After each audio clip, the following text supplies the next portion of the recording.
Good morning, everybody. Welcome to the Women in Emerging Technology Workshop, How to Improve Your Productivity Using Artificial Intelligence. Today's event is part of the exciting DIF program, the Digital Innovations Futures, which is once again developed by the Victorian Government. It's so wonderful to see you all gathered here today in this space, and Karen and I are extremely delighted to have you here. Also, a huge welcome to our online audience who are live streaming today's event. My name is Sienna, for those of you I haven't met before, and I'm honoured to be the host for today's event alongside Karen, and I proudly champion the cause of women in technology. Working as project manager at Women in Emerging Tech with Karen, known to be the block mum of our ecosystem, I'm genuinely delighted to orchestrate events like this and provide networking opportunities and expand the horizons for women within our technological ecosystem. Alongside this role, I work as the community manager at AlgoHub, providing educational resources and opportunities for university students and blockchain developers in the Australia-Asia Pacific region. Today, we are privileged to present an exceptional array of AI experts, here to guide you through a transformative workshop designed to enhance your productivity using AI. You'll have the opportunity to select and participate in 2 out of the 6 workshops, and each workshop will run for about 20 to 30 minutes. Shortly, our speakers will present a pitch so that you can decide which workshop you'd like to attend. Today's event is sponsored by the Victorian Government as part of the Digital Innovations Futures Festival, and our host today is ACS of this gorgeous space, the Australian Computer Society, for which we are extremely grateful. Just before we begin, a few housekeepings. So please note that our sound in this space is quite sensitive, particularly in this room, because we are recording in here. So there are some microphones positioned in the room. And if you need to make a phone call, if you could just go outside the room, that would be great. We've also got some bathrooms when you exit the room and turn right. You'll see some bathrooms there if you need the bathroom. And then also a quick note that we have got some coffee machines at the back where the pods will work at the back coffee machines. And there's also another coffee machine at the front. And today's session will be recorded and photos will be shared on social media. And for those of you who are joining us from home on Zoom, we'll have a morning break at 11:30 and we'll leave the Zoom platform streaming. So you might want to kick back to the event after the breaks. And it's our hope that at today's event, by the end of the event, you'll have learnt how to leverage artificial intelligence to improve your productivity and have a chance to expand your networks with other tech enthusiasts and have a little fun along the way. So I'd like to welcome Dolly Barton from ACS.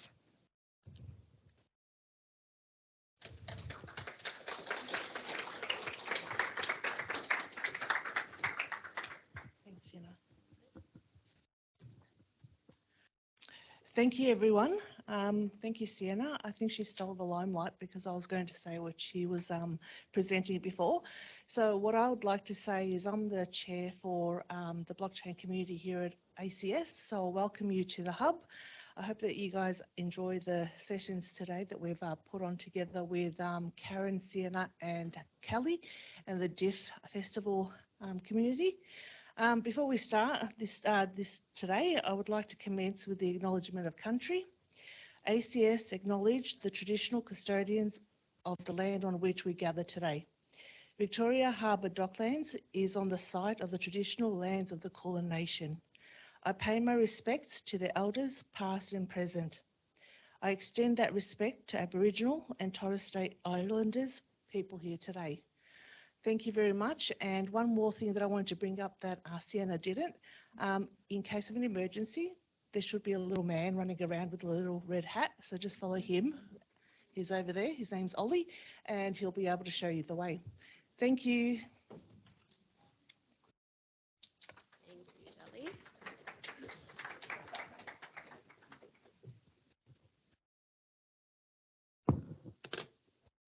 I'd also like to welcome up Kelly Hutchinson from DIF, Digital Innovations Futures. Kelly is a leader, researcher, speaker and advisor at the intersection of digital and social innovation. Kelly harnesses the power of technologies to successfully blend business and social missions to deliver impact across sectors.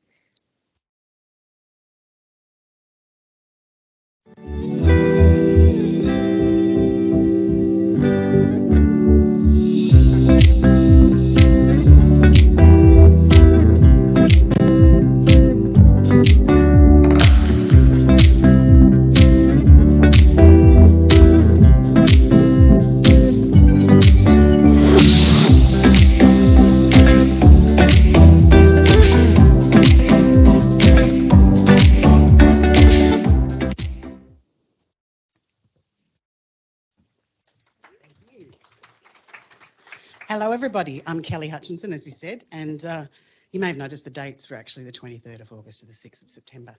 And it's not the festival anymore, but the reality is that there are always activities happening across this state, this city. I realise they're my computer glasses and standing up and it's not quite working.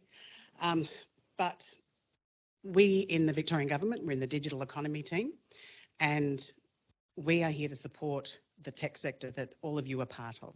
That's the individuals, that's the students, that's the entrepreneurs, the startups. So you'll see many of those balls that are dancing around. The diff.vic.gov.au is the initiative website. There's some cards outside. Really, there is basically about 2,500 events a year that we promote and amplify and connect and invite you all to come along today. I know that we've got somebody from overseas who's just taken some time out when she's transitioning to her career and thought, hey, I could connect into some activities that are happening in Melbourne.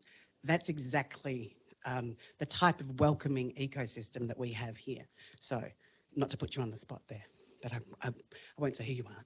But maybe you're interested to see what this new startup's going to do. But please do introduce yourself to people. And one of the things about women in emerging technologies and why we support Karen and Sienna and Dolly and the team is because if you leave some things up to the market, they don't get fixed. That is when you look at what is the role that government can play. So often when people are thinking, well, why do they do this or do that? The reality is that with limited funds, we've got to make sure that those investments are going to have that impact, and actually means that the sponsorship that we provide means we can host this today for free. And we do acknowledge all of the intellect and talents that are being provided by the speakers. They've all given their time and we really appreciate sharing their knowledge. And that is that culture that we want to support in Victoria. So beautiful, thank goodness it's not raining today and not too hot, but please enjoy your morning with us here. I'm available on LinkedIn and I encourage you all to work out the way that the app does the scanning for you and make your life easier, because you should definitely be meeting people today, connecting with them and contributing your ideas. One of the things also is it's an invitation for you to participate. We talk about collaboration. I actually put in another C of contribute, because collaboration is sort of doesn't mean anything particularly if you don't actively participate, actively contribute. And everybody has a perspective, and whether you're a user of the technology or a creator of it, that is the dialogue we want to keep happening. So thank you very much, Karen, and have a wonderful time today.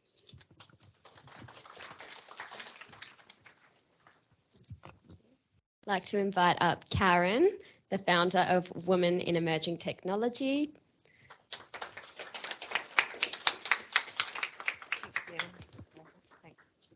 Good morning, everyone. So good to see you all here. Thank you for sparing your morning and sharing it with us on this cloudy Melbourne day. I just wanted to acknowledge a little bit about how we got here, which is really thanks to a lot of people and their belief. So Kelly has been an absolute advocate from the Victorian Government, so thank you very much, Kelly. If it wasn't for her, we wouldn't have today and another 10 events coming up, so stay tuned. And Dolly, every single one of these women, when I approach them or they approach me, they just say yes. So really encourage you girls to reach out to each other and say yes and help each other along. That's what we're all about. So thank you to these wonderful women, and also to Sienna, our community and project manager, and to Masha, who's helping today as well. We've also got our sponsors, the Digital Innovation Festival, the ACS, who give us this wonderful venue. We're so grateful. And on your chairs, you'll see a lovely inspirational tea pack. That's for you to take home. That's like your, what are those? Cookies, fortune cookie. When you open it up, you'll get a little inspiration, which is lovely. And also we thank Debbie from BitGet, Stables, Algorand, who keep me in my day job, and BTC Markets, who've supported us. Why are we here? We got the how, now the why. So I feel like in this room and probably all around the world right now, there's two types of people. There's probably some in the middle. There's those that really know how to use AI. How many of you feel comfortable in AI? A few, like, great, okay, about quarter, third of the room. And then there's me on this little package thing here, packing away, scared, not sure, want to turn on ChatGPT, but think, oh, what data am I sharing? Is it going to take my child's job? And so today is really about us moving a little bit on the spectrum from there to there. So we've asked 6 wonderful experts who are in the room today, and who'll be sharing their expertise, to share what they do on a daily basis. No more talking about what's the future of AI and are we going to lose our jobs. These are people who actually write scripts and use it in their day-to-day job, and they're going to share with you out of the goodness of their hearts, and we're so thankful, how they use it and what they use it for. So even if we pick up one tip each today, that's one tip we didn't know. So I really encourage you to do a brain drain from these amazing experts. So I was told once that women always feel the need to have stats to sound smart, so I want to sound smart today. So yeah, I did do a little bit of research about what's going on, what are people using ChatGPT for, so emails, financial questions, plan a travel itinerary. I don't know if I'd trust AI for that one. Craft an email, prep for a job interview. I've seen some, has anyone seen some fake AI CVs floating around already? Yes, so soon we'll probably need an AI to tell us if it's a fake CV. Social media posts, and I think we've got a couple of marketers in the room who'll be telling us how to do the social media posts, and summarise complex or lengthy copy, yes please. The other stats obviously is, you know, I asked ChatGPT, I did open the scary window, and I said, do women use ChatGPT more or less than men? And the answer was, we can't tell you until we've done some research. So went back to my little friend Google, and this is what came up. It actually surprised me that women are no less, not using it any less than men. So that's really exciting. We're on par pretty much with some of these stats. The female is the black block there. So I've used it myself to generate text is 11% for females and 13% for men. So we're keeping up, girls, so let's keep going with these events. And I want to acknowledge the men that are in the room and the male allies. Please continue to support our journey in tech. We really appreciate that you're here supporting us, and we'll be leaning in to you guys to help us along the way as well. I love writing my own stuff. I'm actually really good at writing, so I haven't turned to ChatGPT for my creative. However, I'm a terrible artist. Is anyone good at drawing and art here? No one in the room, not one person. So this is just a little thing that I've been playing with. It's called Creator Night Cafe Studio. The UX is a little clunky, but I wrote in woman using AI, and this was the picture that came up. When I wrote it in, that just came up with that. And then you can sort of change up what you want to use. So I used a different model that's called the SDXL model. I don't know what that means, but it's a different AI model. And that's what came up there. And then I did it again using a different style, which was, I think, anime. So that's what came up there. And then you can submit your little artwork into a daily competition, and everyone votes, and then you get tokens to use it all again free. So that's how I've been playing with it, and our whole family gets involved. Come on in, girls.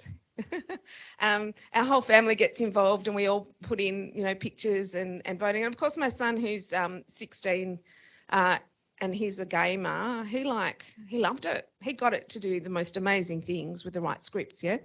So that's it from me. I'm so excited to hear from the experts, because I'm clearly not one. And to learn from all of you and say thank you very much to our speakers, and I'll hand back over to Sienna.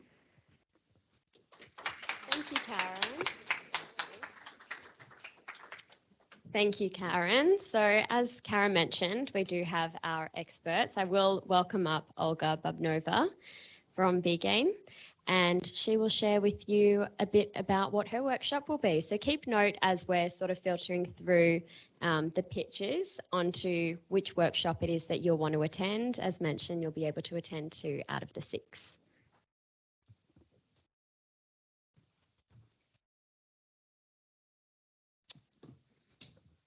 Hi, I actually prepared everything but my own introduction. But my name is Olga, and I'm CEO of B.Gain, that's a marketing for tech agency, and I work with tech companies and help them with everything that's related to marketing.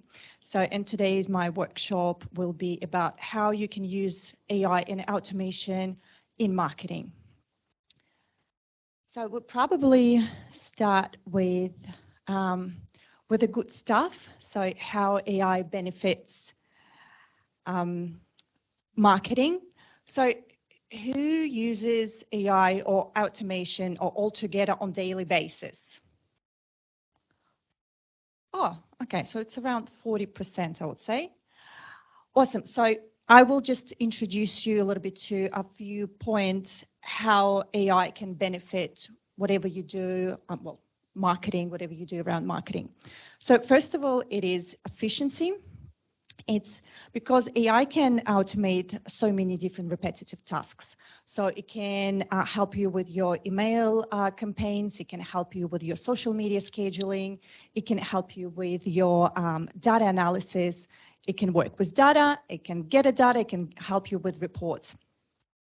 So also we can say content recommendation, and I'm a big advocate about using AI not for the content creation just as it is.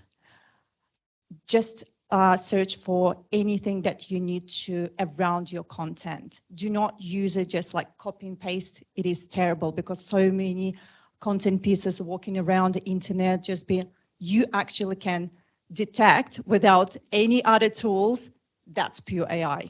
So use it for content recommendation. It's a great tool. As a marketer, save me so much time.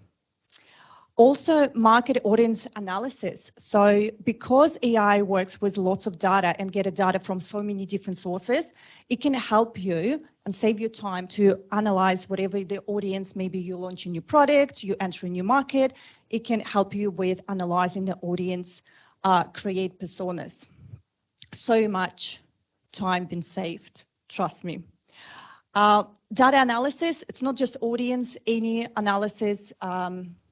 You can work with like a Google Analytics. You can create, this is what I'm going to talk about on my workshop. Luca Studio is from Google Analytics. That can help you build in reports. Amazing tool. And scalability. So even internal use of AI chatbots that create project management tasks and publish it everywhere. Scale your business because you don't have to spend lots of time on all these tasks anymore. And of course, we have to talk about what's concerned us the most.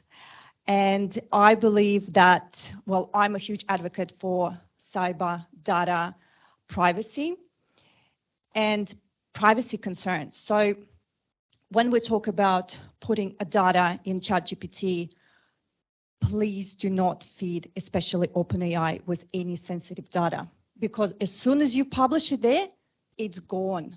So do not use any your clients and customers' sensitive data that feed AI. Don't, especially ChatGPT. It's OpenAI. It's out there. It's so yeah. So we'll talk a little about it in details and workshop. Also, data quality. You cannot be sure that's 100% accurate because AI works with data that already exists and you don't know who published that particular data. Always check and triple check all the details, all the information you get from the ChatGPT. So you actually can use ChatGPT and ask for reference for the links where the data came from. Lack of creativity, as I said, AI works with data that already exists. It doesn't create anything new. So that's why lack of creativity. Just make sure that you create something new piece. Do not just blindly use that as it is, copy and paste. Over-reliance, well, yesterday showed us how terrible it can be without technology. Thanks so much, Optus. But it's not about, the story is not about this. I mean, for example, if you rely on data, on AI tools, 100%, so your work probably would stop yesterday because you can't do anything. If your work is only about AI, using AI 100% in your business, you know, something like this can happen and the work will stop for you. So do not rely on AI completely. Use it as your sparring partner, but not that replacing human completely. And lack of knowledge. Unfortunately, I have seen so many people that trying to use AI wrongly, again, going to the privacy concerns, data quality.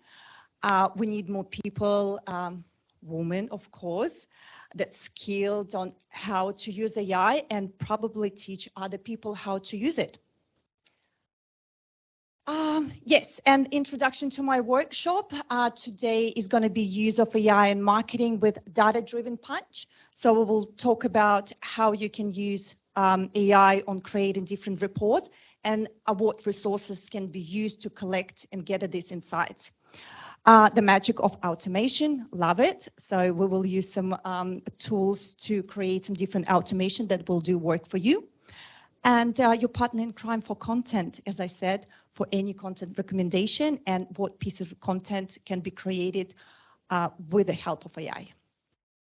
That's it. That's it from me. And then, yeah, the workshop will be like this. I will just go. Thank you.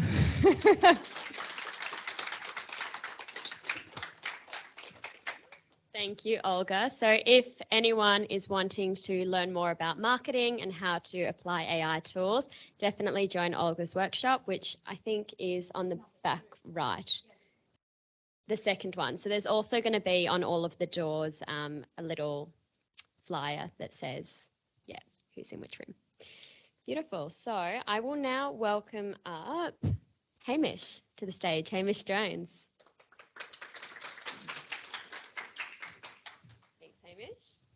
I'm not sure I like being called an expert because I don't think anyone,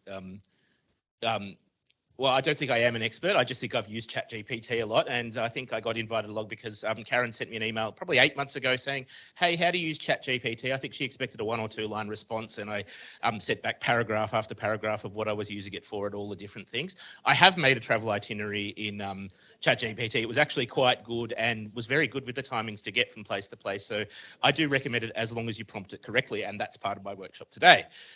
So just a little bit about me. I'm not a tech person. I do work in tech. I'm the managing director of a telecommunications company. So yesterday was a fun day for me when everyone was ringing up and complaining about Optus, even though we don't sell Optus services. I am a Web3 degen. I've been in the blockchain space since 2017. I'm the father of a 7-year-old, so that does make me very busy, and that makes productivity very important. So yeah, ChatGPT was released just prior to my 40th birthday last year. We went over to the US. We were at Disneyland during the day, and then I would come home and spend way too many hours playing around with ChatGPT and learning all the different things right from the beginning. Some of the things it's helped me with, as I mentioned there, these are some of the things I was talking to Karen about. Market research, document creation. You do edit it afterwards. You don't just blindly copy and paste from there, as has been said already. We'll talk a bit about that. Holiday planning, coding. It is good at basic Python, but again, I wouldn't trust the code getting directly out of there, but it's good for me that's trying to learn how to code Python as a starting point, enhancing my education. Also meal planning and exercise planning. It's helping me train for a half marathon next year. So I just wanted to look at a bit of art as well, because ChatGPT has integrated DALL-E as a plugin. So I said that you know, I was giving a presentation about ChatGPT. I said to a corporate audience because I didn't actually know what the audience was, and that's what it came up with, a very simple prompt. I only put that in just because it was a ChatGPT function there. I just thought it was interesting. I was told that this was a pitch, so I looked to my favourite platform, Twitter or X, and all the ads for ChatGPT prompts, and you know they'll tell you it's the 3,000 best prompts, this, that, and everything. So I just thought my workshop today is going to be 10 prompt ideas for a more productive 2024. I'm going to talk about what I'm going to be using, how to iterate those prompts for yourself, and come up, craft, like basically I want to get out the end of the workshop and craft a prompt that's going to help you in one of the different areas that we're looking at, just to give you some ideas. And then from there, hopefully it's a starting point to look at some of the other ideas as well and continue going forward. As I said, so there's a QR code there, just links to a little Google form. If you put your email address, I'll send my presentation and stuff out to everybody later on today. And well, I probably won't send it today, but you know, over the weekend, if you can't make today's workshop and you think some of the other ones would be more interesting. That's me. Thank you. Thank you, Hamish. So if you want to know the 10 top tips and how to be more productive, Hamish's workshop will be in the back right hand side. I will now welcome up Debbie Meltzer from Choice Energy.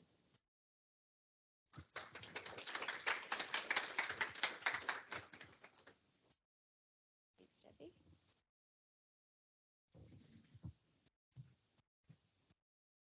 Hello everyone, thank you for coming today and experimenting with us. So a little bit about myself. I work at Choice Energy and I'm replacing someone on maternity. I also have my own company called Meltzer Marketing. I originally came from marketing and then segued into marketing and tech. I grew up in Startup Nation in Tel Aviv. Yep, I know it's not a great fun place at the moment, but it has been and will probably continue to be. And it was a really wonderful journey growing up with Startup Nation, working with startups and traveling around the world, learning how to market technology in particular, not just locally, but globally. And I've worked with diverse technologies and solutions and sectors, from ad tech to cyber, to infrastructure telco, and also from small seedling startups all the way to the big giants and the gorillas like Intel and Microsoft. And if I wasn't working with them, I was partnering with them. So it was a lot of complex journeys, but adventurous. And it certainly challenged me almost on a daily basis in terms of marketing and learning as well new technologies along the way. So because I'm working today inside a company, I thought I'd take you on a journey of how to use it on a day-to-day basis.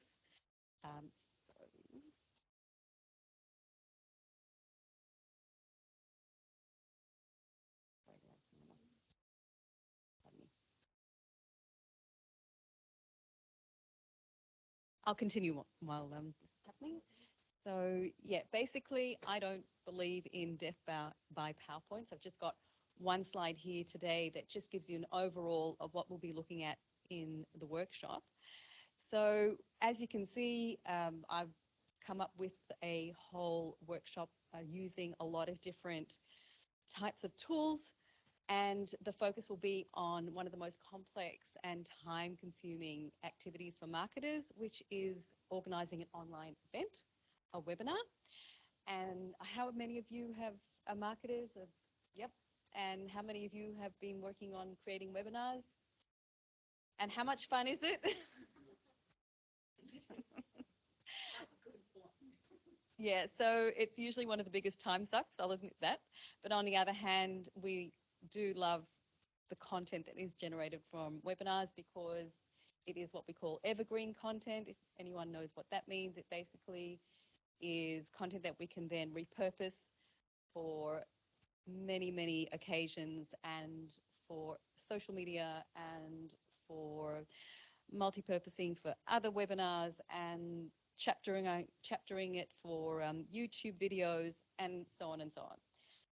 So as you can see here, we're going to be looking at how we can use ChatGPT-4 for content, how we can use Tom and Gamma for presentations, how we can use video tools like Vidya and HeyGen, and how we can use all of these tools together throughout the whole journey of developing a webinar from scratch. And that means the whole workflow of project managing it all the way through to the content and the presentation itself, and a little bit venturing into DALL-E for some of the images. And yeah, we'll be using Choice Energy, where I'm working as the particular use case for today. So I invite all of you who want to participate in this more hands-on, fun, exciting workshop that really does complement, I think, also what Olga discussed. So we'll be more in the hands-on, down in the trenches today.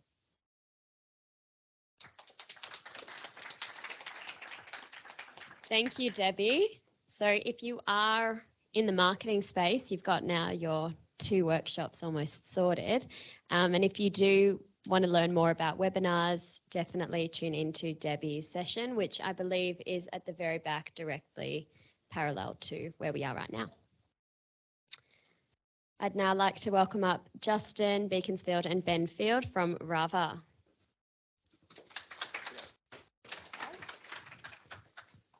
Hey everybody, I'm Ben. Justin, obviously. We are Rava. We do software development and AI consultancy and education for small businesses ranging up to big firms.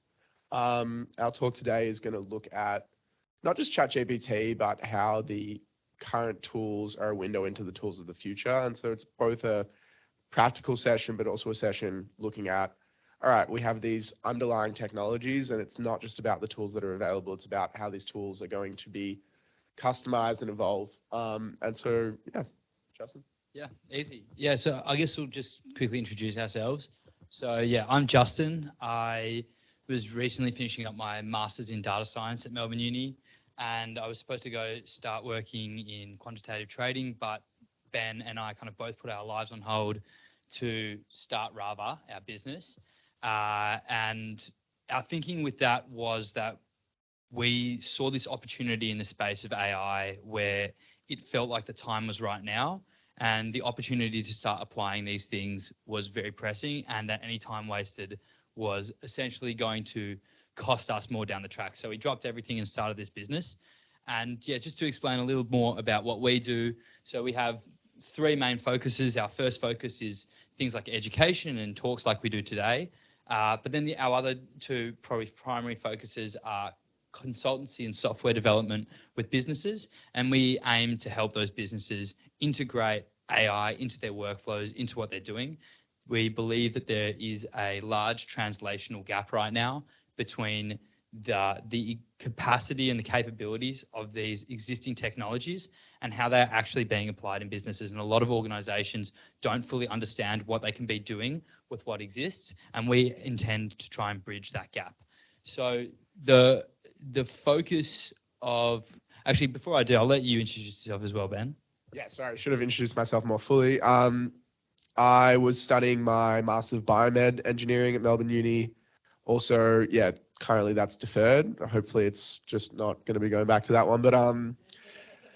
But yeah, I was also just and I are both coders, and we'd kind of been playing around with some software stuff that we were little businesses and stuff like that before. And we were just noticing how, from a software perspective, how potent the stuff we were seeing coming out was. And I remember there was a moment where I used ChatGPT I used the OpenAI GPT before ChatGPT was out for an exam I was doing. And I was like, wow, this is really insanely powerful. So we were speaking every day for like a month, just like, this is so cool what is going to happen and what we can see happening 5-10 years down the line. So it felt very urgent and felt very pressing to start building stuff on that. Yeah, great. Okay, so in terms of what we're going to be talking about today, We often do talks that are probably more similar to imagine what others will be doing here, which is just talking through the basics of like how you can use ChatGPT in a really practical, hands-on sense. And that is really useful, and it's really important to know. But we wanted to kind of take it a bit of a different direction today. So we're talking specifically about AI application and applications specifically. And so what do I mean when I'm saying that? Well, it's one thing to use ChatGPT and to kind of like use that as your personal assistant, and that can like help you speed up what you're doing. But I guess what a lot of people feel when they look at this, they're like, wow, this thing's so powerful. Surely there's more I can be doing with this. Like, how can I leverage this even further? And that's what the space that's emerging in the field is right now. It's this kind of space of AI applications, and it's these tools, these bits of software that are being built that take this underlying technology, this really powerful reasoning engine we have, and it's starting to build tools on top of it. And it's like, okay, instead of just using this as my personal assistant, can I start using this? Can we start building tools that are taking a task that was previously 6 hours or 3 days to do and do it in 20 minutes? And how can we look at problems from that lens, and how can we start applying these tools in that way? So we're going to explore that a bit. We'll do a bit of a talk about kind of augmentation as opposed to automation. So this idea of, can I use it to fill in the gaps as opposed to trying to automate something from start to finish? And then we'll just do a lot of practical examples, just showing you some of the tools out there that exist right now, and just maybe hopefully trying to inspire you a little as to what direction things are going to go in the future with these applications. Anything you want to add? Yeah, I mean, the tools we're looking at primarily ChatGPT, but some of the more, I actually think text generation is becoming one of the lesser interesting things, or least interesting things available through that platform. So GPT Vision, which is a multimodal vision understanding capacity for the premium version, is a really interesting use case. DALL-E, which a few other people in this session have talked about, image gen, 3D imaging, video creation. We're using programmatic SEO tools, so looking at how you can create hundreds of blog articles in 10, 20 minutes, optimize for SEO. What else? What other tools are we looking at? Data analysis, so advanced data analysis, which is using ChatGPT to kind of feed in tabular data and look at how it can create visualizations, create numeric analysis off of that for you. And yeah, and I think really we're looking at those tools because they're extremely practically useful now, but they give an insight into, this isn't text generation. I think text generation is just like, it's the iPhone beer drinking app of when the iPhone came out. Like it's one of the least interesting things that is going to happen. What is going to happen is that this reasoning capacity is going to be built into our platforms, built into all of our different ways of communicating: video, audio, image. And this stuff is going to be embedded at every layer of the stack. And we're going to look at that. Yeah. Yeah, I think that's about it from us. But yeah, we'd love to see you. I think we'll be in that room and then come in here for the second session. Yeah. Thank you. Thank you. Thanks so much, Justin and Ben. I actually attended their very first workshop that was all about what you should be sort of telling to ChatGPT to get your prompts nicely sorted. And that was great. And it's also lovely to see that they're taking it that next step. So if you have navigated with ChatGPT and you're looking to take that next step, understand the different utilities that are available through AI, great workshop to attend. And as they mentioned, they'll be next door for the first session, and then they'll be moving into this room for the second session. So we'll hear our last pitch now. I'll welcome up Penny Wong. Thank you. Thank you. Thanks for having me here. No, that's okay. There's one more. Oh, someone else? No. Oh, okay. And thanks, Karen, for inviting me, and ACS also for having me here. I'm here to impart my experience and knowledge to other women. We need more women in technology. That's why I'm here. So I've had 2 decades of, no offense to men, working with men. And I love working with men because they solve the problem and it's all great and we all have fun and we hit the challenges together. But they're missing a little bit of the feminine side of designing systems. So I really, really want to have more women in technology. And it's exciting to see women in this room who are interested in technology or have backgrounds in technology, because in my journey, I've collected 5 engineers.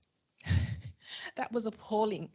Again, 2 decades of cybersecurity, software development, which translates to AI, payments, blockchain, and telecommunications. So the Optus thing, I was all over it yesterday. I'm not sure if there's a click. Oh, there is a clicker. All right. What am I clicking on? Ah, okay. Oh, that's okay. That's it. Maybe, maybe not. And I just killed it. That's fine. All right. So I wanted to bring it back to our humanity, which is the slides that I wanted to go through as well. We are here in this room of 50 people, 100 people, but we are here amongst 8 billion of us worldwide. I mean, that's a scary thought. We're not just designing systems for us. We're not just designing systems for Australia. We're designing systems for the rest of the world, because only half of us are online today. So 3.5, 4 billion people. The internet is just getting traction. We experienced yesterday the internet. It was down. It was painful. Half of the world is still coming online, and we're designing systems for those people. I had the slides, so I'm now freestyling here. And the reason why I guess I've been supporting the whole blockchain movement since 2009 is because it is a promise to fix the broken internet.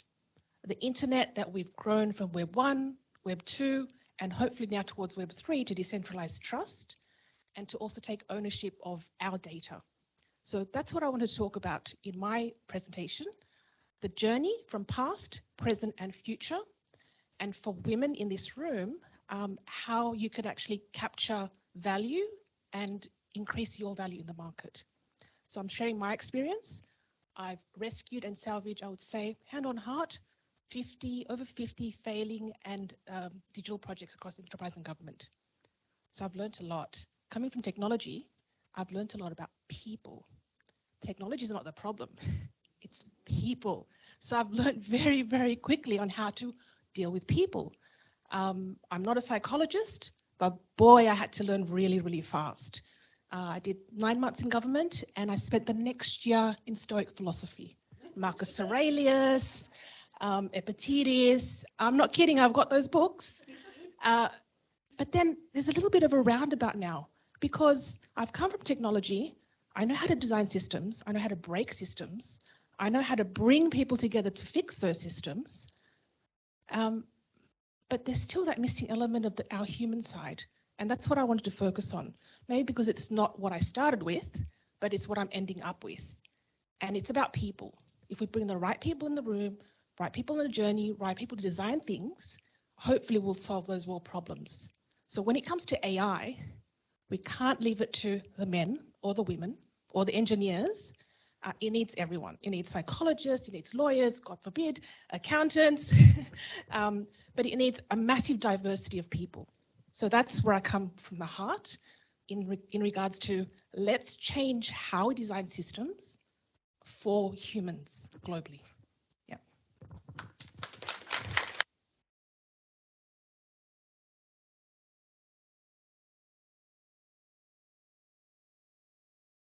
I will now welcome up Nataliya, who is actually the last of our 6 presenters. So Nataliya, please. Thank you, Sienna. I'll go on stage. So I'm Nataliya Ilyushina, also known as Dr. Pink, and I'm a research fellow at RMIT University. And as Penny correctly pointed out, that was great points about women and inclusion and support. And before I go into what I'm going to be talking in my presentation, I really want to acknowledge that there was the first community, the blockchain women in technology, where I actually found women who are supportive. And I met Penny in Philippines, and she spent a huge amount of time giving me advice. But also on a Karen's point, who is very supportive too, and Karen pointed out how women are actually using AI quite and ChatGPT or whatever a lot, and that statistics could actually be misleading. It might not indicate equality, but actually what it is, what AI helps with, routine tasks. So if women are using it more, maybe they were exposed to routine and boring stuff in the first place a lot more. And that's actually what my quite a lot of my research was about during my PhD. Before I came into blockchain AI space, which I'm now researching future of work and automation and work in decentralized autonomous organizations. My PhD was about housework and mental health. And a recent paper, policy paper, put in a journal that should be coming out in December. The policy recommendation is actually AI can benefit a lot more for women because it is so much space to automate housework. Anyway, speaking of data, so as I said, so I'm applied economist, and I've done a lot of applied economics research based on statistics, data, so lots of data analysis, so some boring nerdy stuff. And I've been teaching that as well for over 10 years. So first CS stats, that if anyone done that, you probably remember the pain and the first time using Excel, and maybe the last time you used Excel, how painful it was. So, and that's why my workshop today is how to stop using Excel and make ChatGPT work for you. So basically, I will be very basic demonstration, which I will tailor towards what's the target audience skills. Obviously, we'll see what we are, what we know, but we'll start from the basics and see how much of that boring Excel stuff ChatGPT can automate for you. For that, I will actually use a real ABS, Australian Bureau of Statistics data, that quite for the life expectancy. So it's all real, real data, real Excel file will be uploaded, and we'll see what we can do with that and save us time. And where it can be useful for, well, obviously research, but it's also the stuff that's widely used if you're a management consultant or market research, or even in marketing. And that's what Olga mentioned. Actually, it quite could be complementary stuff that with what she will be talking about. And yeah, so I'll run through demonstration, and then I have another file, more fun one about Titanic if we want to use it for like interactive stuff. So yeah, if you hate data analysis, but you like to write reports about fancy graphs that's already made by somebody else. And another thing, yeah, I have throughout my presentation, I will be applying my philosophy towards AI as a researcher, as a labor economist. I'll look at AI as a colleague, or better say as a junior employee. And that philosophy I use throughout my prompt design. So instead of trying to memorize the prompts, I try to think through that philosophy that guides me and actually helped me a lot to not have to memorize everything. And if you start treating it like as a human, as your intern, maybe I looked at Sienna for some reason. So yeah, that was that I will also work through that. You'll see the that philosophy going through my prompt designs. Yeah, so if that's your thing that you wanted to learn, come to my presentation. Again, I'm Nataliya Ilyushina, also known as Dr. Pink. Thank you, Nataliya. And Nataliya is going to be on the right-hand side as well. So hopefully you've all had a little listen to the AI experts that are going to be producing these wonderful workshops, and you've got sorted which ones you want to go to. We will now move into the workshops, but just before we do, a little housekeeping. There is going to be some morning tea at, is it 11:30? Yeah, so the workshop will run from 11 till 11:30. We'll meet back in the middle for morning tea for half-hour breaks, some networking and nibbles, and then we'll move back into workshop 2. So if you, for whatever reason, don't get into this session you wanted for workshop 1, that's fine. You will for workshop 2. And again, a big thank you to Karen, because we would not be here without her and her advocacy and empowerment towards women in emerging technology. So big round of applause to Karen. All right, so Debbie's also going to, we will have the different rooms now, and you'll see on the banners which workshops in which room. Thank you. You get onto the boat, and the boat goes, oh, welcome on board. We've got 3 crew on board. We've restocked your, minibar with your favorite beer and chartered the course for the day. Oh, by the way, I need a servicing 2 months. Should I book myself in? Like, but you know what I found? Men actually don't like talking. So from the 20 people that I've interviewed, the men said, we don't want anything to talk to us. We're just like now I understand the whole husband and wife dynamic. Like, So there's my little market study. I'm like, oh, men don't like things talking to them, but women do. Like, I want my car to talk to me. Yeah.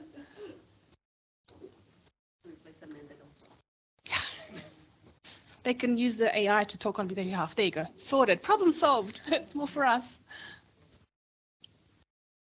Now? Okay, cool. So this is me. Generally, I want to talk about, I guess, how we can leverage technology for us. I've, gone around the traps, 20 years in technology, and I'll talk just a very little bit about my background, so you've got a little bit of context. But when I do talk to the mainstream, who says gaming doesn't pay? I talk to kids and children trying to get them into STEM as well, and I think, you know what? I've learnt skills because of gaming.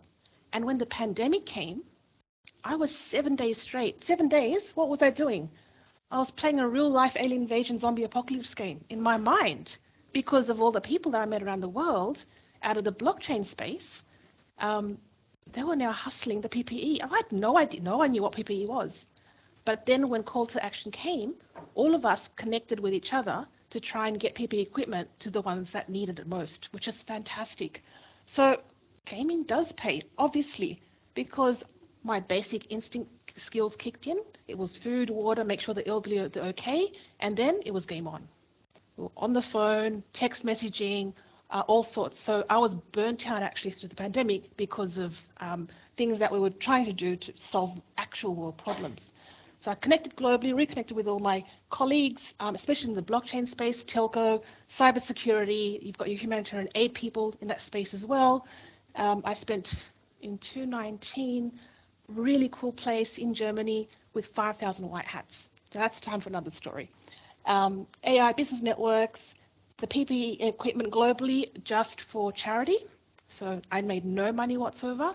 It was more about getting into action, connecting people with needs. I organised a flight for a 100-kilo robot to try and get to Melbourne. It got stuck on a commercial flight. I was trying to get it onto a chartered flight that was part of the PPE crew. Anyway, that was crazy at 3 o'clock in the morning, and I'm laughing to myself thinking, oh my God, my childhood dreams have come true. I'm trying to move robots across the world. But I use the time wisely. I started in cyber, wandered off building technology in payments and so forth, and I thought, no better time than to go and review the 100 privacy and security, standards around the world. Get up to speed with ISO 27001, which is the gold standard, by the way, and dug through 968 security controls, went into Amazon, went into Azure. The only way to learn is to go and actually try it yourself. And with that, I've also learnt the pandemic brought the worst and the best out in people as well. That was a game I played, a little background. I tried to bring these guys into Australia. These are pandemic robots. They were the first response, measures 200 temperatures a minute, roams around hospitals, shopping centres and the like. Very hard to sell here because I think the robots are going to kill us in the Western world. I think in the Asian world, they're there to serve us. So the mentality has to change a little bit. So I'm affiliated with a couple of robotics companies, Hanson Robotics, which is Sophia the robot, and we were partnered at the time with UPTech because it served a specific need where I thought it was actually going to help us. It's a different time and a different story. So this is me. I cut across 5 sectors. Crazy as it is, I can go deep into each segment because I don't drink. I don't really party, and I haven't watched TV since I've left school. So this is what I've been doing for 20 years. The AI thing, it wasn't called AI back then, decision support systems, but basically data. I've followed robots everywhere, crazy as it is. Privacy and cybersecurity, when you hack into your own phone when you're 16 because you don't want to pay the warranty, it opens up a whole Pandora's box. Web3, as I said before, support the whole Web3 blockchain movement because back in 2009, it was about fixing the broken internet. But it's also about how do we have more equality in the world, have diversity, reach the unbanked and underbanked. And I'll go into that in a little bit more detail as well.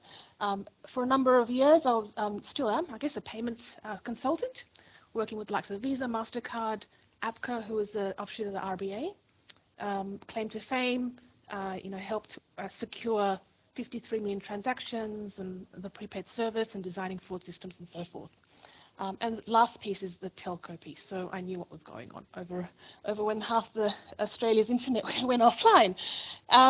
So with that, with my, I guess, 5 areas, bodies of knowledge, I've been cutting across digital transformation, rescuing and salvaging over 50 failing digital projects across enterprise and government.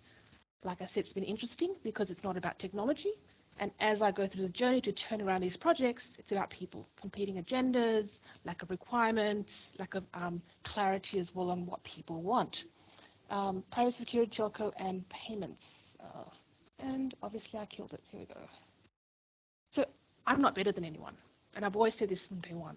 The reason why I was able to jump through so many hoops, doing all these projects, going into all these, I guess, companies and organizations, and getting recognized by people with the money to solve their problem, either they're going to get fired or their project's not commercializing, it's because I just knew how to Google and use it well. There's a concept of OSINT in cybersecurity. It's just using the tools that you have. And now, I wish we had ChatGPT 20 years ago, because I would be building like robots already, smart robots. So my call out is, you don't need too much skill right now. You just need to know how to dig through information. You need to know how to decipher and cut through information, and then know what to do with that. So you don't always need technical skills, more so now because those skills will be automated. So I saw that coming and I moved more to the people side of things, into advisory. So this has been my journey, follow the robots, and it opened up so many doors for me because I followed my passion. It's led me all around the world, meeting amazing people, and I've been collecting change makers around the world. But it didn't really kick off until I took an interest in the whole blockchain space and the whole decentralized movement, because it is about connecting people and bringing it back down to us as humans. And I think that's a really important story to share. So what I'd love to do now is look at the past, present, and future, what's happening right now, and how you can actually leverage from that as well. As a reminder, we're one dot in 8 billion people in this world. We turned 8 billion November last year. And I think that's amazing. It's amazing that we have all these humans, but we're not focused on the one thing, solving world problems. This is what binds us. We live on one planet, which I don't understand why people fight. It's shared resources. How do we then use these people and resources, our humanity, connect our technology, to look at defending the planet from climate change, from asteroids hitting home? These are real problems that we should be solving. Basic human needs, eliminate poverty, hunger, assure clean water, nutrition, healthcare. And how do we live in sustainable communities? How do we evolve the human species? And I think there needs to be more of that dialogue happening worldwide. But in order to do that, we need to recognize the problems that people face day to day to solve. Again, if someone's hungry on the other side of the world, you can't fault them for getting into cybersecurity and attacking on the black side. Because for them, in their life, if they don't do that, they starve or their family dies. So you can almost not fault them. So if we solve these world problems, hopefully we'll have a better ecosystem. And with technology, it's happening faster than before. The rate of adoption is picking up. It used to be decades. And now it's in years, and we saw from GPT, it's months, literally. Bit of context. And weekly hours, thankfully have reduced as well. But as we have transitioned through different, I guess, phases in our ecosystem, we have automated things. Countries have, improved their GDP, they've prospered, and hopefully we are actually better off as a result of technology. And automating jobs, that discussion is mute. Jobs should be automated. If we're doing things repetitively every day, absolutely they should be automated. There used to be people in lifts pressing buttons. And this was an amazing one. File clerks in elevator desks going up and down the wall with filing, like files, paper files, and filing them. That's insane. Today, if your colleague is there punching numbers into an Excel sheet, come on, that's mean. They shouldn't be doing that. You should have him coffee instead.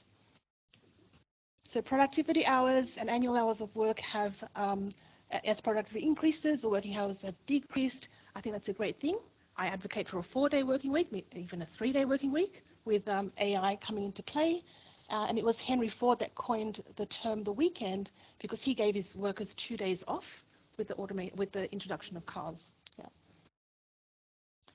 So we can all relate to this. Everyone is overworked and it's killing our creativity. We've been in this, especially through the pandemic, but we shouldn't be here. This is not work. Everyone's stuck in offices. But I advocate for unleashing us and using AI to actually get us there. But to give you a little bit of background on how we got here and the evolution of the web. In Web 1, it was about connecting information, probably back in about 90s, mid-90s.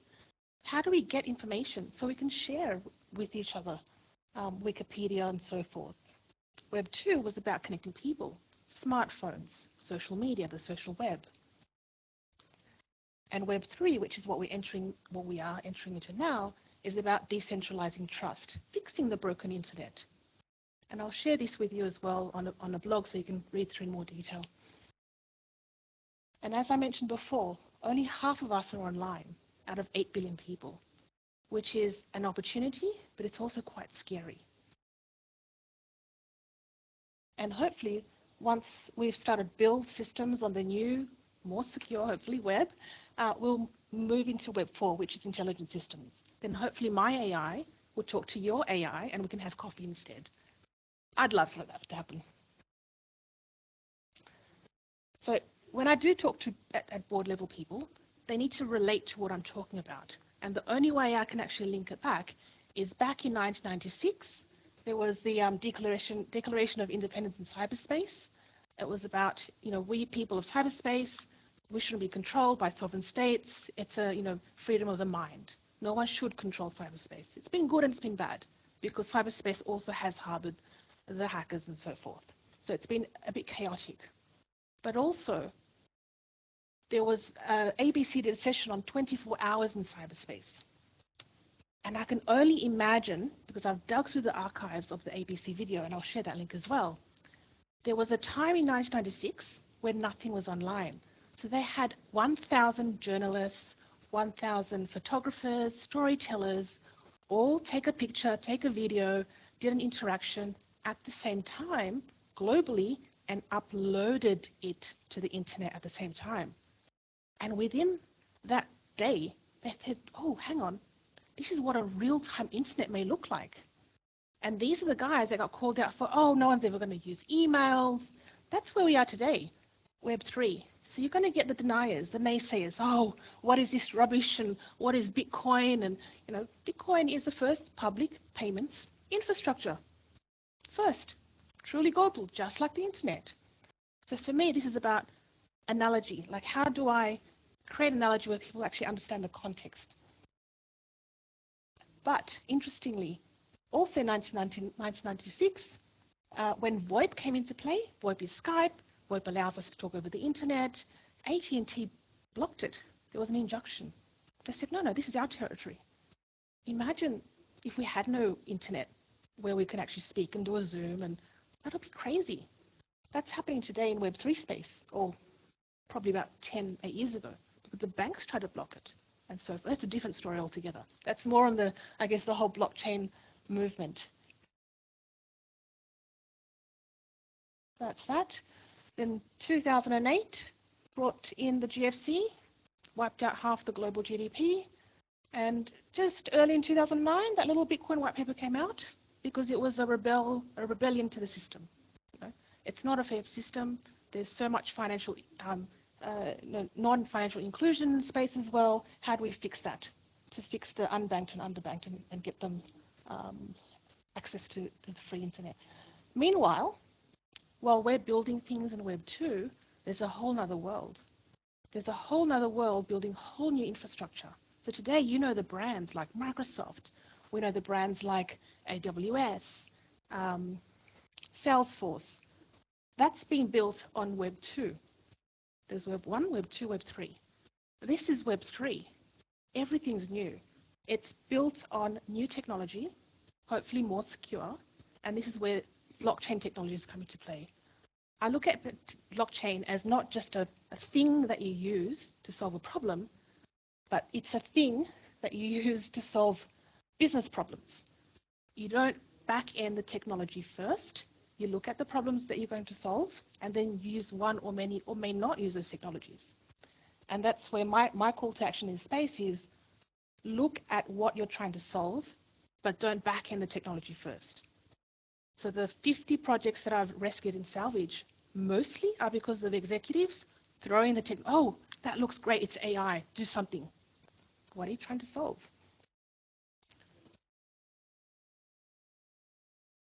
Get through that. So my call is it's time to augment our human capability because this is where we are at this junction time. I love that ChatGPT dropped because now it means that everyone understands a little bit, just a little bit of what's going on, but we're just scratching the surface. And there will be such a time where I say the singularity comes in where AI will just take over. So we either work with it to help us or we step back and just let it control. So my calling is get in there, have a go, have a play, get involved, and we need more women also to help design systems.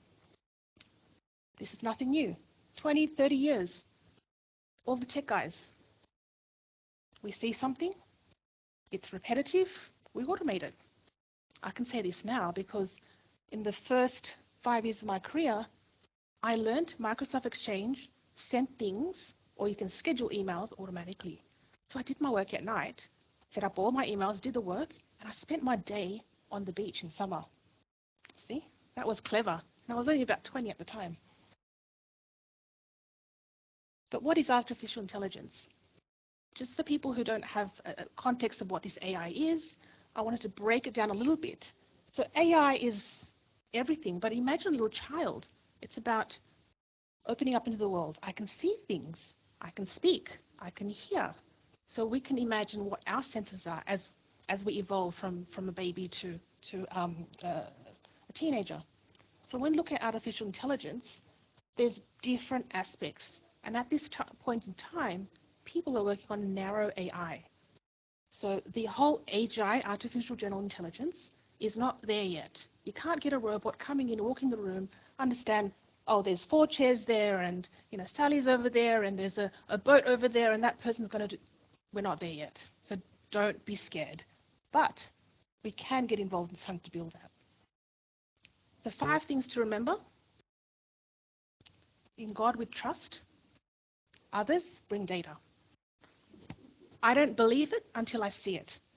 Anything from research to financials. Just because someone said something, do your own research, validate it. And when it comes to cybersecurity, if someone says, she does this, pick up the phone. There's going to be more fake everything in this world. So, data is everything. Data is a company's greatest asset. It separates the company or the country from our competitive space. Technology is smart, as I said before, but it's not clairvoyant. And I've seen that firsthand, where people have pushed the technology in, but not really understand what they wanted. It's not clairvoyant. You can spend $2 million, but if you don't know what you want, how do you know that it and the team that you've brought in knows what you want? And a lot of investments in RPA products don't work because of that. And when I do consult, I try to bring it down to something quite simple. To train, as you're training a call center, as you're training a maybe 8-year-old, be very specific, because these are the things that you can help automate or put into context the decision-making process. So if a financial assistant, if you were to train a little child and check their work, what would you do? So I'll push through this. And this is where I guess I wanted to guide the thinking around how do you design the systems? Because technology is only a small portion. What are you trying to target? What does the conversation look like? What's the call to action? What do you want it to do? And how do you measure success? Because if you're designing an AI or a bot, you need to put these measures in place like you would when you hire someone. You give them a performance bonus and so forth. Then how do you police issues as well when your AI goes rogue? How can you put these checks and balances in place? And this is really important, because people talk about, oh, AI is going to take over, it's going to do, hang on, it's not the AI, it's actually the designer. How do you design systems that are resilient, checks in with the human before it does its own thing? So this is a little bit of how I've used AI back in the early days, personally, not from a company perspective. Scheduling appointments, meetings across time zones. Oh my God. I don't even know how many time zones that I've got to look up, match, complete waste of time. So this assistant, Evie, I've been using for about 5, maybe 6 years. I put it into the group, email everyone, and I let her do her thing. And there was one point where my digital assistant was talking to my industry colleague's digital assistant, and they were actually conversing with each other, looking into our calendars. I've got 20 calendars. He must have had quite a few as well. And there was a point here, Stan, where he didn't realize that he was talking to a digital assistant. And so I circled it. It says, Jess, out of office. That's his human digital assistant. And I said, your human is away. That's what stopped it. My digital assistant's still going, trying to schedule this meeting. Point 3, no data, no AI. Crap data, crap AI. I can't get any more blatant than this, and I've got a whole blog and article on it. So I clean crap data, which is great, but if you don't know what you want cleaned, I don't know what you want cleaned. And this is where you need subject matter experts. Doesn't matter what industry you're in, medical, stationery, agriculture, you are the subject matter expert. Please give instructions on what you want done and how you even dig through your data manually. So when it comes to data, there's fundamentals around data governance, the quality of the data, how data is accessed, how do you standardize data, the timeless, because if it's not in time, it may not be relevant or valuable anymore, and also data security. Oops. Point 4, you can only work with what you have, know what you have, and understand your risk tolerance. So a lot of organizations have these people. You may need to reorganize that and give them special projects to move them out of your way. And there's 100 problems. I remember speaking to CFO. It's like, Penny, I've got so many things. I go, just pick one, anyone. It doesn't matter. Throw a dart. Anyone will do. But there is actually a strategy around this. So how do you put in innovation programs, prioritize, get the best return on investment? And that's where I come in from the advisory perspective. But I don't have time now. Problems? I found problems. Every department I found problems. This is HR. I actually have a HR client. Many thousands of teachers, and their rewards and enumeration has been a challenge. Reduced 1,000 calls down to 10. It's just sifting through data. In finance, spoke to a whole bunch of CFOs. You've got lots of problems. Pick one. I don't know which one's important to you. You pick one and I can help you solve that. And once we've done all that, strategy design and execution is key, because when you're rolling out technology or any emerging technology, it's actually only 10% of it. The technology itself, I would say 10, maximum 30%. The rest is about the human experience, the interaction with the human, change management, how to integrate with other suppliers. If it's for robots, what's your HR strategy? How do you work in the robot within your workforce? Executive briefing and also communication strategy. You need marketers. Now, I'm not the marketer, but you need them to actually market what you need. Get everyone in a room. Start breaking it apart. So there's a design thinking workshop. It's my shoes in the way. Free the workforce to do more higher value tasks. Put a strategy in place. Put a plan. This is a transformation plan, I guess. And break it down into phases. Changes to happen over time. This is probably too much detail on how I would break down the problem into systems, subsystems, data assets, how to implement AI, and then the fourth is the human, how do you augment the human workforce? I've automated call centers as well, turned about 25 customer service agents into fraud agents, and could not do that without intelligent systems and putting that into play. So the power of AI could be at your fingertips if you choose to embrace it. But women can build better systems. No offense to the men out there. I've been working with men my entire life and we solve great problems together, but there's that little nuance of, hang on, a woman thinks twice about how it's going to affect other people. So my call out is you have the power to shape the future and make a real difference, not just locally, but whatever we do is global now. The internet is global. So remember the other 500,000 people that haven't come online. There's a concept of ikigai. Please look it up. Now's the time if you're changing careers to do what you love. You know, how do you balance what you love with how you earn money, with your passion? This, I encourage you to all look up. And my jobs, I've already worked out in the future. AI correctional officer when your AI goes rogue. A healthcare navigator, and so forth. So you can be really creative with these new, I guess, roles that don't exist yet. Have fun with it. 100 roles, maybe 2 will stick. That's okay. Some skills, I guess, more focused around your critical thinking, leadership, interpersonal skills are really important for this, I guess, new era of new jobs that don't exist yet. And just remember, if one person says no to you, it doesn't mean you can't do it. It just means you can't do it with them because there's 8 billion other people in this world. And that's it. Thank you. Thanks for your time.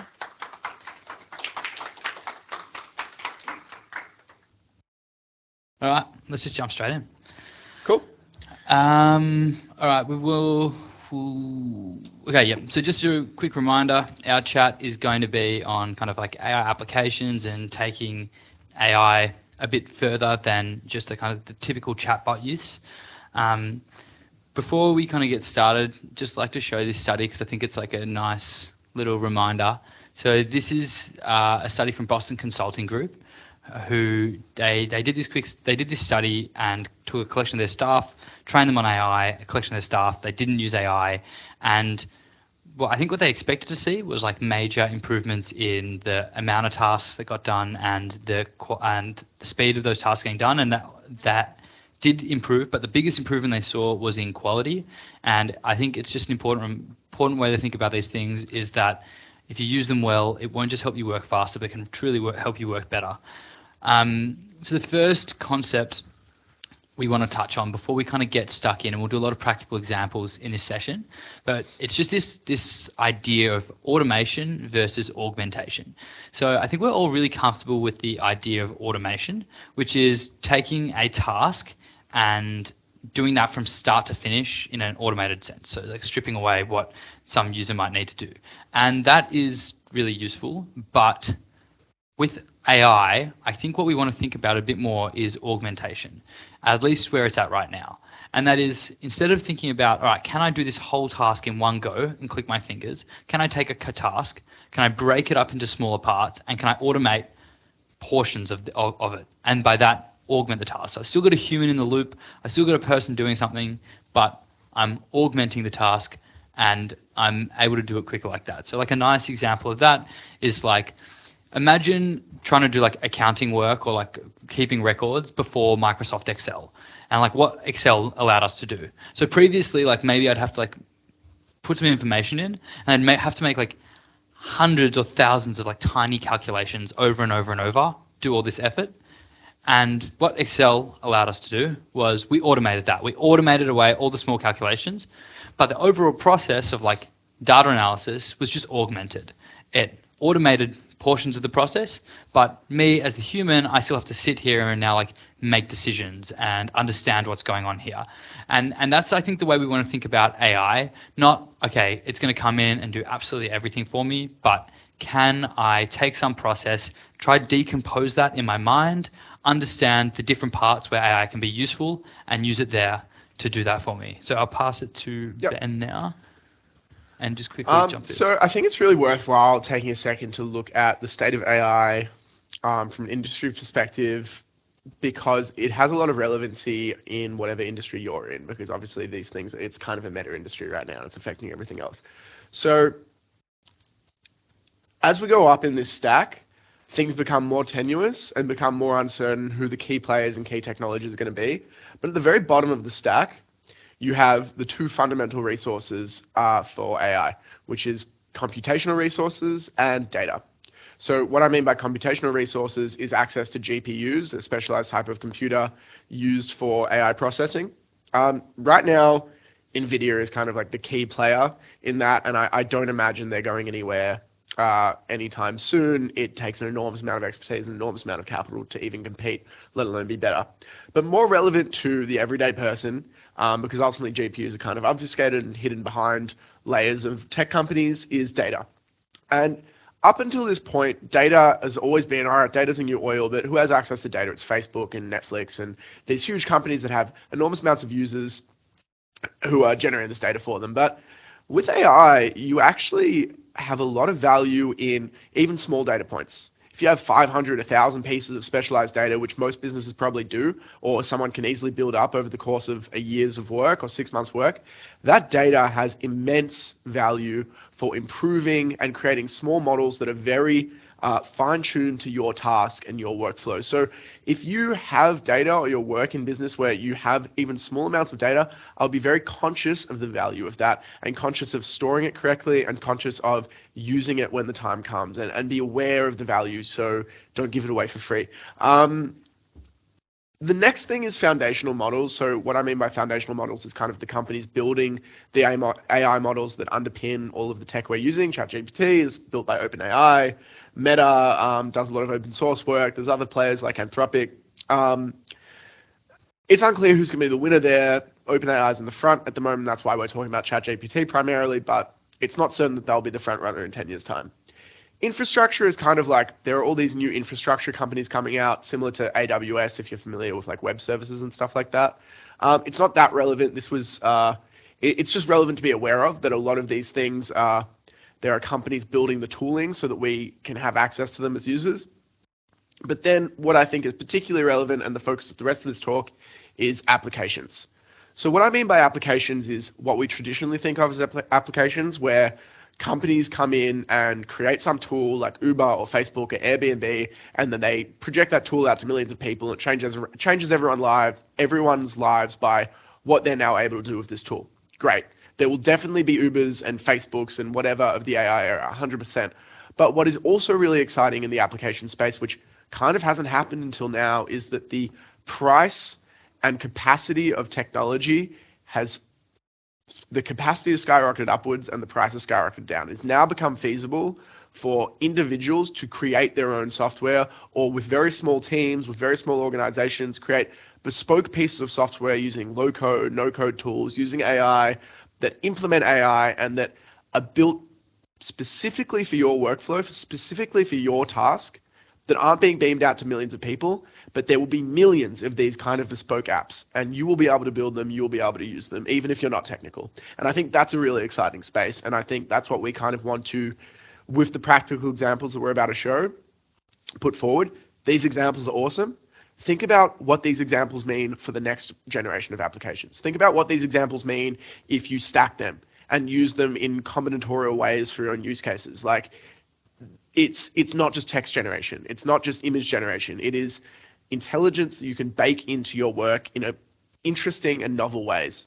Okay, cool. Great. So what we're going to go to next from here is we're just going to go through pretty much practical examples for the rest of the session, and hopefully just help build that intuition up as to like where AI can be really useful. So I'm just going to drag this across here. I've got my ChatGPT window. So the following tools that we're about to show are tools that are all only available to those who have GPT-4. So quick show of hands, anyone have the paid version of ChatGPT in the room? No? Okay. I highly recommend it.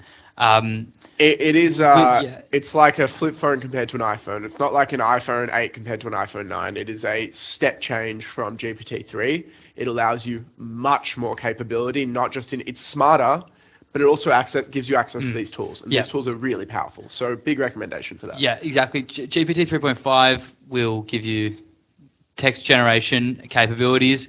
GPT-4 will give you better text generation capabilities, but everything else we're about to show you as well. So let's just get stuck in straight away. So the first thing I'm going to show you is plugins. I don't know if anyone here is familiar with plugins, but what plugins are kind of little applications that exist in ChatGPT. There is a plugin store. It's almost like the App Store. It is very much in its infancy right now. Most of the plugins are pretty bad, and they're kind of useless. But there are some diamonds in the rough. Exactly. There's definitely gems out there. And we'll explore those now. So I've got a few just saved here. I'll talk you through a few of them, and then I'm going to run you a demo on one. So there's some tools here to talk with your PDFs. That's kind of useful. Kayak can do some of the travel stuff for you. Wolfram does math because ChatGPT standalone isn't fantastic at maths. But two I'm going to focus on here are AI Video Summarizer and Zapier. These are just two tools. They're somewhat arbitrary, but we're going to use those here. So do I have a, yep, okay, I've just got an example here I'm going to copy across. So if I go here and I just copy and paste this in here. I have this example here. So I say, summarize the contents of this meeting and write a Gmail draft for me from the details of the discussion. So that YouTube link is just a YouTube link I found online to some random Zoom meeting. It goes for 45 minutes or an hour. And so what I've done is by pasting that link in, the AI Video Summarizer takes the link to the video and can look at the transcript of the video itself and start forming a summary. So it's writing this summary for me now, and that's using this, I can't see my mouse. That's using this Video Summarizer. And then the next thing it's going to do is I want it to write a Gmail draft for me. So it's used the Video Summarizer tool to the video summary, and then it's now written up this draft email for me. Okay, so so it's written me a template for Gmail. Hasn't quite gotten me where I want it to get for me, so I'm going to say, can you put this in my Gmail drafts? And that should work. So it's going to start using Zapier in a moment. Zapier, for those who aren't familiar with Zapier, is a tool that helps connect lots of platforms. So it can make your Slack, talk to your Gmail, talk to your Google Docs, whatnot. Zapier loads here. And I've already logged into Zapier. I've logged my Gmail account into Zapier, so it knows it's me. It's going to take this email draft. It's already written, and should give me a link in half a second. And what it will do is it will allow me to just put this draft straight into my Gmail. So let me review the action. Yep, here's the email I want to put, the subject and the draft. Do I want to run this? Yep, that looks good to me. I'm going to run that. And then I have across here, I have my Gmail drafts sitting here. I'll drag across. So I've got my Gmail drafts here.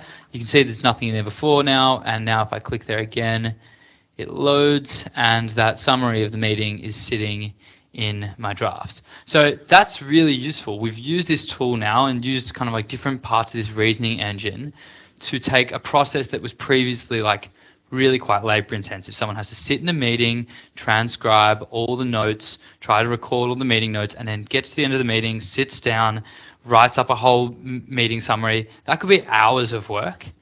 That's just like abstracted away into like a 5-minute workflow like that. So really useful things. And even then, like That's like a fun toy, but I think we can get even more creative with where we take the applications of these tools. Like that's nice, but we can go even further with these things. So that's just one quick example of plugins. I'm going to now go to advanced data analysis. Yep, cool. Advanced data analysis. So I'm going to create a new window here. And I'm going to go up the top here and I go advanced data analysis. So advanced data analysis is a really cool tool that is super powerful. And what it will do is it'll help solve problems through kind of like writing code to deal with certain things. So the example I'm giving here is a real example that we had at our co-working space. Give me a second, I'll write this in. I'm going to say compare and contrast these data sets and visualize them for me. And I'm going to send that through. Okay, great. So these data sets, we work in a biotech co-working space. Someone from work was running an experiment for a client. It was this device that takes humidity out of your fridge to keep your vegetables fresh. Cool device. So he had like 100,000 rows of data from like both of these experiments that he wanted to like do a visualization on. He had a meeting coming up with the client and he came to us, he's like, I've got this meeting in 20 minutes. I haven't checked the results at all. I've just got the data from the experiment sitting here. I'm going to probably have to tell the guy that I haven't quite finished it all yet. Is there anything AI might be able to help me with just so I can like have something to show him? We're like, yeah, actually you can use this thing to pretty much write your whole report. And so he put this in and the first thing he did was this, the visualization thing. And then afterwards he asked it to write a report. And so, I mean, hopefully it'll spit up our visualization in a second, but like just to take you through what it's doing. So it's going through and writing like chunks of code to start like intelligently like going through our problem here. So the first thing it has to do, it's never seen these files before. So it has to like learn about the files and find out like the column headings and everything. And then but you don't need to understand this Python code. It's just running under the hood. And then the next thing it does is like it starts like, like doing some like basic statistical analysis on these files that it then like reports back to us. And then great, here in this kind of incredibly unclear visualization that if I was doing this properly, I'd ask it to redo it for me, but it's giving me a visualization of my data. And so what I can see here in this bottom chunk is like where this like fridge friend device existed, the top chunks where it didn't exist. Great, now I can see the experiment was a success. I can see all sorts of information about that. And I could go here and ask it to write a whole report on this data set for me. And that's exactly what our friend at work did. He did all of this, was within 10 minutes in the meeting with the client, had the results of the experiment to tell the client it was a success, had pretty much like the shell of the report written up. And like that was something that he initially was intending to spend most of the day working on.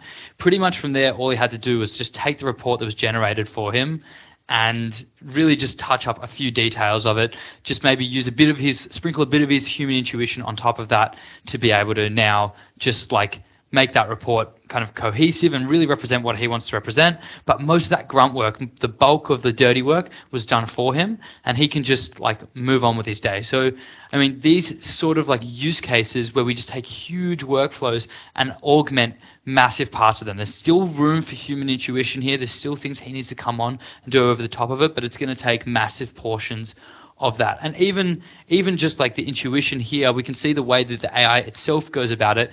It's breaking it down into subtasks. It's not doing all the tasks at once. First, it needs to assess the article. First, it needs to assess the data, and then it needs to summarize the statistics. Then it needs to form a visualization. It doesn't do that all at once.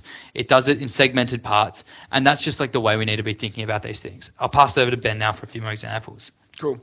So this next one is actually just available in the baseline. You don't need to activate anything as long as you have GPT Pro. But I think this is one of the most powerful models, most powerful kind of functions that you can find in GPT. It's quite insane. And the example I'm going to show you is, up the side, other side. No, where's our Notion doc? Yeah, cool. Sorry, guys. Cool. So GPT vision is basically the ability for GPT to understand imagery. So the example I show is just one cool example, but I can't stress enough that it can understand any image you give it, and that includes text. I'm on. Ah, damn. And that includes text. So like what you can do is like we took a photo of our whiteboard yesterday because we had some notes on it, and you can just say, hey, transcribe this. So it's text, you can do it to PDFs, you can do it to lots of things, and it's incredibly powerful. But the example I'm going to show here is this is just like a jumper that I found on a site online. And I've got this prompt that gives an example of a product description. It's not the product description for this jumper, but it is an example of product description I found on the same website, so it's kind of the same style. And I said, like, please write a product description for this item. Use the style of writing as a guide. And I can tell it that, and it will look at that image, and it will create a pretty great description. And it's going to say something like it's a mohair knit sweater. It'll be very descriptive of what it is, and it will be dead on. It'll pretty much be dead on for what the actual description of that was on the website. This is just a cool little example. You can imagine kind of writing a program on top of this to do this for hundreds of product descriptions. So you don't need to sit there for 2 weeks and do that if you're in e-commerce or something. But this goes way beyond that. You can do it to diagrams. You can do it for anything visual. You can even split videos up into second by second, frame by frame things and feed all of those videos into GPT. And it will be able to understand that. It will be able to identify things. It'll be able to provide suggestions on how to redecorate your room or what clothing you should wear for some event. It's really powerful and it's really cool, and the limit is really just your imagination. Content creation. This is, obviously we've touched on content creation a lot, and everyone else has talked about text generation as well. That's actually not what we're going to talk about. The reason I bring this up is this is a website called Draft Horse AI. This is a really cool website. It's by a founder I follow on Twitter. Sorry, I'm struggling a little bit with the view.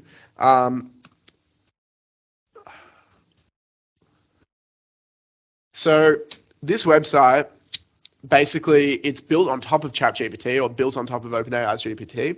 But instead of saying, hey, write me an SEO optimized article, and you need to write a good prompt, and you probably need to know a decent amount about SEO to actually get a good prompt to get ChatGPT to do it for you. These guys have obfuscated all of that, and they've allowed you to do programmatic SEO. They've allowed you to do SEO content generation for hundreds of articles at a time for niche keywords. So this is a really cool tool. Don't get me wrong. And if you're in SEO, if you're in marketing, it's probably a really cool tool to you. But why I bring this up is because there are hundreds of tools like these for every different industry, and there's more coming out all the time. We're actively involved in building them. People are building things on top of the underlying engine that powers ChatGPT that allows you to do things that you can't do in ChatGPT, but is still using the same fundamental technology. So if you have a use case that isn't quite met by ChatGPT, go out and search if there's other tools available, because stuff like this is everywhere. And these tools really improve the potential for what you can do with this stuff. And then lastly, but not least, is image generation. So as Karen showed, you can use AI to create some pretty cool image gen stuff. I don't think heaps of people are aware that you can actually use GPT to create images. So GPT has something called DALL-E, which is in beta, but I can say, show me a photo of the future with ACS emblazoned on it. Whatever, we're in ACS, first prompt I came up with it. You can do this for anything, and it's really good with text, which is really cool. Kind of these old image gen things used to be a bit bad with hands, a bit bad with text, but this is really capable. The image it's going to show you is really cool. I don't actually know what it is, but it's going to be really cool. But the thing I want to impress upon everyone with image generation stuff is I am deeply convinced of the incredible impact that is going to be had by AI upon content generation, upon media, and upon the creative industries. And it's not text generation that's at the forefront of this. It's not script writing. It's image generation and image editing and video generation and video editing. You can do incredible things already with the tools that are out. And there are some amazing creatives that are using, they have teams of 3 people with barely any visual experience, and they're creating whole animes. There's a top-selling comic book on Amazon that was created entirely with AI. Like, you can use these things to create recurring characters, to create image that then transforms into other images. It's not just text to image. It's image to image, image to video, video to image, video to text. There are endless possibilities, and it doesn't just require, it's not text in, image out. There's much more than that, and I'm very convinced that anyone in the visual industry is going to adopt these tools very soon, and small teams are going to be able to do things that took large teams with specialized skill sets and millions of dollars.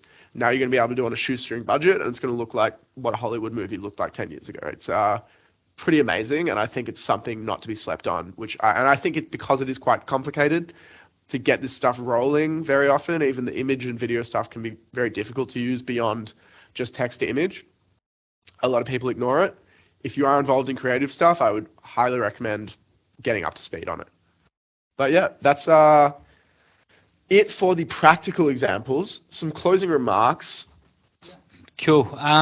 So just obviously we spoke a little bit about the task of like a little bit at the start about breaking it down to subtasks and completing it. But I think the main takeaways are these bottom couple of things here, which is just the AI that we have is so much more than the traditional chatbots. It's all about what can be built on top of it. And like that's what Ben and I do. So in our everyday is what we're doing is we're going into businesses, and yes, we're recommending chatbots where chatbots will do, but also it's how can you look at these things and build on top of them, and how can you build products like the ones we've shown you, and how can you start getting creative with these things? For instance, the product description thing was a direct result of, we were talking to a maternity wear brand, and one of the women who we were speaking to kind of piped up at the end, and she said, oh, I spend like 2 weeks doing product descriptions.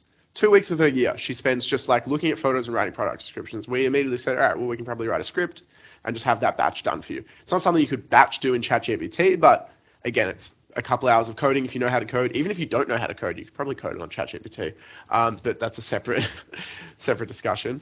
But yeah. Yeah, and I think that last thing here is something that's really important to remember, which is that right now the tools that exist is really just the forefront. ChatGPT itself has existed in the form it has for 12 months.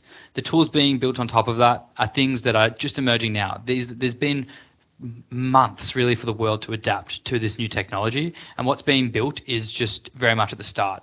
And I think you've got to stay on your toes, and you've got to think future proof. You've got to start to understand that, okay, what's coming tomorrow, what's coming in the next few years is not just chatbots, it's things built on top of chatbots. It's using these incredible reasoning engines to do bigger tasks. And okay, what are the tasks that are going to be automated or augmented in the future? And really starting to think about, okay, the applications that are being built on top of AI, built on top of these large language models. That is where the gold of this new era is coming, and that is where everyone around the world whose eyes are lighting up with AI right now and seeing the future changing, that is what they're seeing. They're not seeing the chatbots, they're seeing everything that's going to be built on top of those chatbots. And that's the thing that's really important to consider when you're thinking about your business or your organization and where that's going in the next few years. It's all about what's going to be built on top of these reasoning engines, on top of these chatbots. And again, I also think like the fears of everyone's job is going away are unfounded. While these things are amazing, there are some fundamental limitations to how powerful they are, and how much capacity they have, at least at the moment and in the next few years. And that augment rather than automate paradigm is really important. Steve Jobs said a computer is like a bicycle for your mind, and I think this is like a car for your mind. This stuff is going to allow us to do new things, or do things that we could only do if we had large teams before. It's not going to take our job away. It's just going to change our job. It's going to change what we do. Yeah, cool. Any questions? All right. Cool. Great. Thank you very much. Thanks, Appreciate guys. everyone's time. Thanks for coming through.